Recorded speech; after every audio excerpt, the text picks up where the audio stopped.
بسم اللہ الرحمن الرحیم۔ میرے بھائیوں، محرم الحرام کے چوتھے چاند میں داخل ہو چکے ہیں۔ جس طرح آگے بڑھتے ہیں شہادت حسین قریب آتا جا رہا ہے وہ دن۔ اس سے پہلے ہم نے سنا کہ ہمارا مسئلہ یہی ہے کہ ہم صرف نواسۂ رسول کی شہادت کو یاد کرتے ہیں۔ تاریخ میں، اسلامی تاریخ میں بڑی بڑی ہستیوں کی شہادت ہوئی ہے اور بڑی بڑی دردناک شہادت ہوئی ہے، جیسے عمر ابن خطاب رضی اللہ تعالیٰ عنہ کی شہادت، امیر حمزہ رضی اللہ تعالیٰ عنہ کی شہادت، اور خود حضرت حسین رضی اللہ تعالیٰ عنہ کے والد حضرت علی رضی اللہ تعالیٰ عنہ کی شہادت بھی بڑی دردناک ہے۔ مختصر وقت میں آپ کو بتاؤں، حدیث میں آتا ہے کہ اللہ کے رسول کے پاس صحابہ کرام بیٹھے ہوئے تھے، حضرت علی رضی اللہ تعالیٰ عنہ بھی تھے۔ اللہ کے رسول صلی اللہ علیہ وسلم نے ایک سوال کیا، بتاؤ دنیا کا سب سے بدبخت انسان کون ہے؟ تو جواب دینے والے حضرت علی رضی اللہ تعالیٰ عنہ کہ یا رسول اللہ، جس نے صالح علیہ السلام کی اونٹنی کی کونچیں کاٹ دی تھی، جو قرآن میں ہے والشمس وضحاها میں کذبت ثمود بطغواها اذ انبعث اشقاها، یہ دنیا کا سب سے بدبخت انسان۔ اللہ کے رسول صلی اللہ علیہ وسلم نے پھر پوچھا، میری امت کا بدبخت انسان کون ہے؟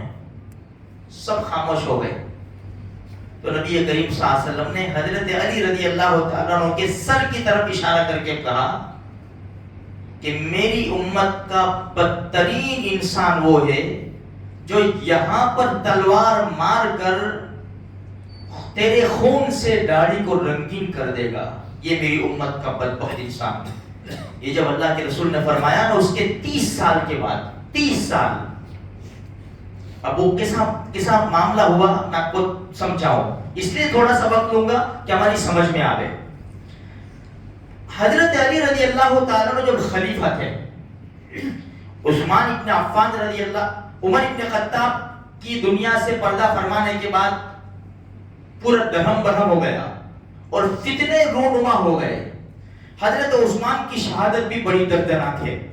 ان کی شہادت کے بعد حضرت علی رضی اللہ تعالیٰ عنہ، فتنوں کا دور تھا،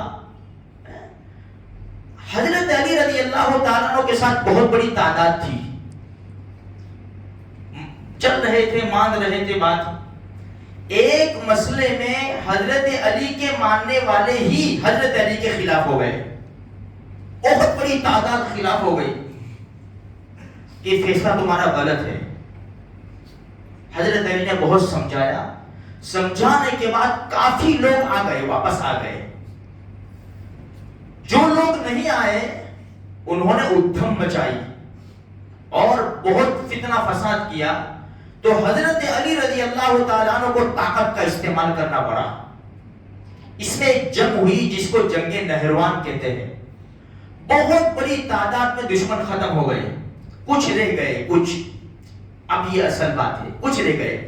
ان لوگوں میں سے 3 شخص تھے، 3 شخص، برق ابن عبداللہ، عمرو تمیمی اور عبد الرحمن ابن ملجم۔ ان لوگوں نے سب کو بلا کر مشورہ کیا کہ یہ فتنے کو کیسے ختم کیا جائے۔ مشورے میں یہ بات طے ہوئی کہ جو حکومت کے اوپر بیٹھے ہوئے ہیں نا، ان کی جڑ کاٹ دو۔ تو برق ابن عبداللہ نے کہا، معاویہ کو قتل کرنے کی ذمہ داری میری، رضی اللہ تعالیٰ عنہ۔ عمرو تمیمی نے کہا، عمرو ابن عاص کو میں ماروں گا، اور عبد الرحمن ابن ملجم نے کہا، علی سے میں نمٹ لوں گا۔ مشورہ یہ ہوا کہ 17 رمضان کو صبح کی نماز کے وقت تینوں کو مارا جائے۔ مشورہ ہو گیا۔ برق ابن عبداللہ چلا دمشق، کیونکہ امیر معاویہ دمشق تھے، وہاں چلا وہ۔ عمرو تمیمی یہ چلا عمرو ابن عاص کے پاس مصر میں، اور عبد الرحمن ابن ملجم چلا مکہ مکرمہ میں۔ یہ مشورہ ہوا، یہ چلا کوفہ میں۔ 17 رمضان جس دن بدر ہوا، تینوں نے ایک ہی وقت کے اوپر سب کے اوپر حملہ کیا۔ وہاں پر دمشق میں برق ابن عبداللہ، اس نے دیکھا کہ معاویہ رضی اللہ تعالیٰ عنہ نماز کے لیے آ رہے، تو اس نے حملہ کیا، بھاگ گئے، ہوشیار آدمی تھے، بھاگ گئے، بھاگے، اس نے پھر وار کیا، سورین پر وار لگا. دیکھو تفصیل میں جانا نہیں چاہتا میں، سورین پر وار لگا. اچھا یہاں پر مصر میں کیا ہوا، اس رات میں عمرو ابن عاص بہت بیمار ہو گئے، فجر کی نماز پڑھنے نہیں آ سکے. حبیب ابن خارجہ سے میسج کلایا کہ تم فجر کی نماز پڑھا دو. جیسے تکبیر ہوئی، تمیمی نکلا اور وار کیا، وہیں شہید کر دیا خارجہ ابن عبداللہ کو. وہ خارجہ ابن حبیب کو، وہ سمجھا کہ میں نے عمرو ابن عاص کو مار ڈالا. کوفہ کے اندر عبد الرحمن ابن ملجم یہ انتظار کر رہا تھا حضرت علی رضی اللہ تعالیٰ عنہ کا. حضرت علی رضی اللہ تعالیٰ عنہ جب نماز کے لیے نکلتے ہیں تو آواز لگاتے ہیں الصلاۃ الصلاۃ، لوگوں چلو نماز کے لیے، چلو نماز کے لیے. ظاہری بات ہے پتہ چل جائے گا اندھیرے میں علی ہے یہ رضی اللہ تعالیٰ عنہ.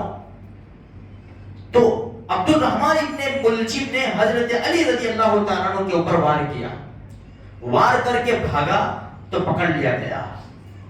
حضرت علی رضی اللہ تعالیٰ عنہ کو گھر لے گئے، ہوش آیا، سب ہوا. اپنے بیٹے حسن کو بلایا، پہلے پوچھا میرا قاتل کون ہے؟ کہا کہ عبد الرحمن ابن ملجم. ٹھیک ہے، حسن اپنے بیٹے حسن کو بلایا، حسن ادھر آؤ، دیکھو بیٹا اگر میں زندہ رہا تو میں اپنے قاتل سے نمٹ لوں گا، اگر میں شہید ہو جاؤں تو قصاص لے لینا، بدلہ لے لینا. لیکن ایک بات یاد رکھنا، دیکھو دنیا سے جا رہے اس کے باوجود محمد رسول اللہ صلی اللہ علیہ وسلم کی شریعت کا کتنا خیال ہے. دیکھو بیٹا مسئلہ مت کرنا، یعنی ناک کان وغیرہ مت کاٹنا، باڈی کے اعضاء پارٹس الگ الگ مت کاٹنا. یہ اللہ کے رسول نے منع فرمایا اس کا. دیکھو جاتے ہوئے دنیا سے جاتے ہوئے شریعت کا کتنا پاس ہے. خیر حضرت علی رضی اللہ تعالیٰ عنہ بھی شہید ہو گئے. حضرت حسن نے ایک ہی بار سے اس کا کام تمام کر دیا.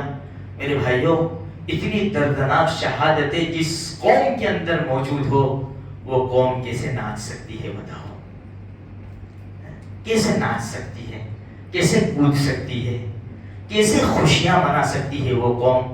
اتنے بڑے بڑے جانباز شیر جس صف میں گھس جاتے تھے دشمنوں کی صفیں تتر بتر کر دیتے تھے اور لاشوں کے انبار لگا دیتے تھے. ایسی شخصیتوں کی شہادت بڑی دردناک ہے. ایسی دردناک شہادت جس قوم کے سامنے ہو اور وہ قوم ناچے کودے گائے مست ہو جائے، بجانے میں ناچنے میں مست ہو جائے، وہ قوم کا فیوچر کیا ہوگا میرے بھائیوں؟ وہ قوم مار نہیں کھائے گی تو کیا کھائے گی؟ جو اپنے بڑوں کی شہادتیں بھول کر عیاشی اور بدماشی میں آ جائے. یہ میرے بھائیوں ناچنے کودنے کے دن نہیں ہے. ہمارے سامنے بڑی بڑی شہادتیں موجود ہے. اگر ہم نے ناچ کر کود کر اس دین کو تار تار کر دیا، نہ قرآن کا خیال رہا نہ حدیث کا خیال رہا ہے. مسجدوں میں سے اذانوں کی آوازیں آ رہی ہے، کوئی مسجد میں آنے کے لیے تیار نہیں ہے. کل قیامت کے میدان میں یہ شہیدوں کو ہم کیا جواب دیں گے؟ اس لیے تھوڑی سی فکر کرو میرے بھائیوں. ان سے محبت ہے، ایثار ثواب کرو، خدا کے دربار میں آؤ، نمازیں پڑھو، صدقہ خیرات کرو، اسی سے ان کی روح خوش ہوگی. اللہ مجھے آپ کو سارے مسلمانوں کو سچی محبت نصیب فرمائے.